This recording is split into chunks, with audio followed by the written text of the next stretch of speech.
خان کے دور میں یہی 12-14% کے قریب تھی، اب یہ 40% کے اوپر تھی. جب سری لنکا ڈیفالٹ ہوا تھا تو وہ بھی میرے خیال میں 25% جو گئی تھی مہنگائی کی شرح، وہ 25% تک نہیں گئی تھی، اور ہم 40% کے اوپر چلے گئے. لیکن یہ بے حس سیاستدان ہماری اس قوم کو، مری ہوئی قوم کو اور مار رہے ہیں.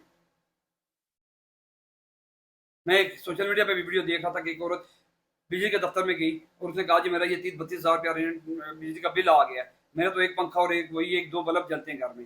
تو ایس ڈی او بھی اس کے ساتھ بدتمیزی کر رہا تھا، اس سے کہا تھا بجلی کٹوا دے، چال نکل لیا، اس سے بدتمیزی کر رہا تھا. اور وہ کہہ رہی تھی میری تو کوئی سورس آف انکم بھی نہیں ہے. یہی حساب اب ہر ایک پاکستانی کا، جو مڈل کلاس پاکستانی تھا اس کا جینا محال ہو چکا ہے. اور یہ پیچھے پڑے ہوئے ہیں خان کے ایک ایماندار. خان کے پیچھے پڑنے پہ ایک واقعہ مجھے ذہن میں آیا ہوا ہے، وہ میں آپ کو سناتا ہوں. آپ نے اکثر سنا بھی ہوا ہوگا کہ کسی گاؤں میں ایک بستی میں ایک اس کے ساتھ ایک دریا لگتا تھا، اس کا بند ٹوٹ گیا تو دریا کو بند باندھنے کے لیے تمام جتنے بھی مرد حضرات تھے وہ چلے گئے جی بند باندھنے کے لیے.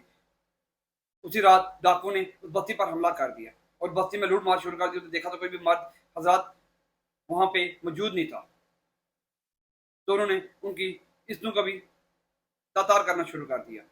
اسی اسنا میں ایک ڈاکو ایک گھر کی طرف لپکا اور گھر کا دروازہ توڑا، اور توڑ دیکھا کہ اندر کی عورت بیٹھی ہوئی تھی. عورت نے جب ڈاکو کو دیکھا تو اس نے ہاتھا پائی شروع کر دی اور تلوار ایک پڑی ہوئی تھی، اس تلوار کو میان سے نکالا اور کسر قلم کر دیا.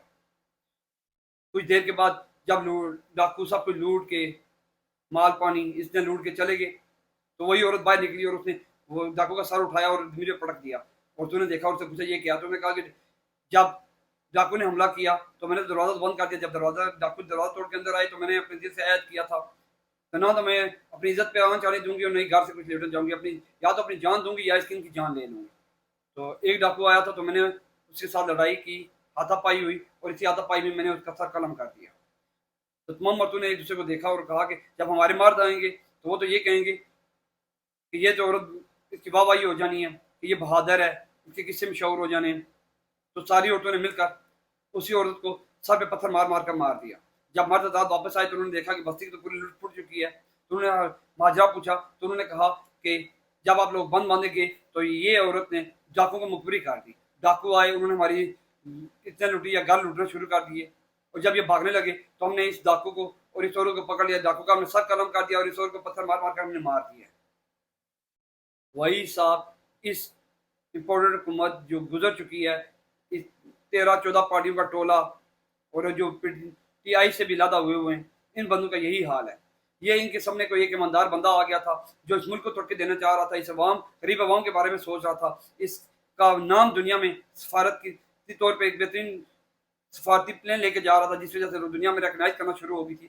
ان کو یہ ڈر لگ گیا تھا کہ 75 سال میں ہمارے آباؤ اجداد نے یا ہمارے بزرگوں نے یا ہم نے کچھ نہیں کیا، اور یہ جو 26-27 سال لگا کے آیا ہے اور اب آ کے یہاں پہ بیٹھ گیا ہے اور ملک کی اکانومی بھی صحیح کر رہا ہے، ملک کے عوام کی فکر بھی کر رہا ہے، اسلام کا بھی بات کر رہا ہے، لوگوں کی نوکری کی بات کر رہا ہے، لوگوں کے گھروں کی بات کر رہا ہے، لوگوں کے راشن کی بات کر رہا ہے، لوگوں کے جو وہاں پہ پناہ گاہ ہیں ان کی بات کر رہا ہے، لوگوں کے ہیلتھ کارڈ کی بات کر رہا ہے، لوگوں کو ہر سہولت دینے کی کوشش کرنے لگا ہے، اور ملک بھی سیدھی راہ پہ چلنے لگا ہے، اور کوئی کرپشن بھی نہیں کر رہا، اور کوئی ایسی چیز بھی نہیں ہے جس کی وجہ سے ہم اس کو بلیم کر سکیں گے.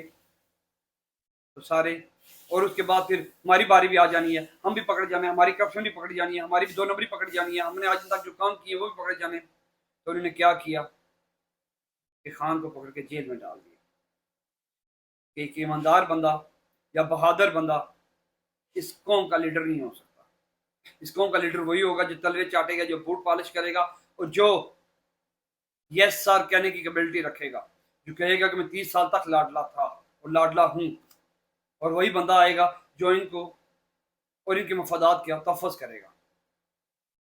اب یہی صاحب پاکستان کا ہے. اب پاکستانی عوام کو چاہیے کہ مہربانی کریں، کچھ نہیں، آئین اور قانون میں رہ کر جو آپ کے پاس حق ہے اس میں رہ کر ایٹ لیسٹ اگر سوشل میڈیا پہ بھی آپ آتے ہیں یا آواز بھی اٹھاتے ہیں تو کم سے کم عمران خان، یہ جس طرح میں ایک ٹیکر چلا رہا ہوں کہ ریلیز عمران خان، اس طرح کا ایک سوشل میڈیا پہ ایک پوسٹ ڈال دیا کریں تاکہ کچھ تو پریشر بنے، سوشل میڈیا کے ذریعے انٹرنیشنل میڈیا تک آپ کی بات پہنچے.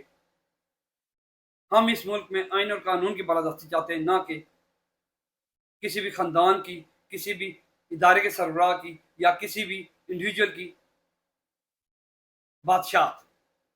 یہ ملک جمہوری ملک تھا اور اسلامی جمہوریہ پاکستان اس کا نام بھی آپ نے رکھا ہوا ہے، تو ہم اس کو اسلامیہ جمہوریہ پاکستان ہی دیکھنا چاہتے ہیں، نہ کہ بنانا ریپبلک۔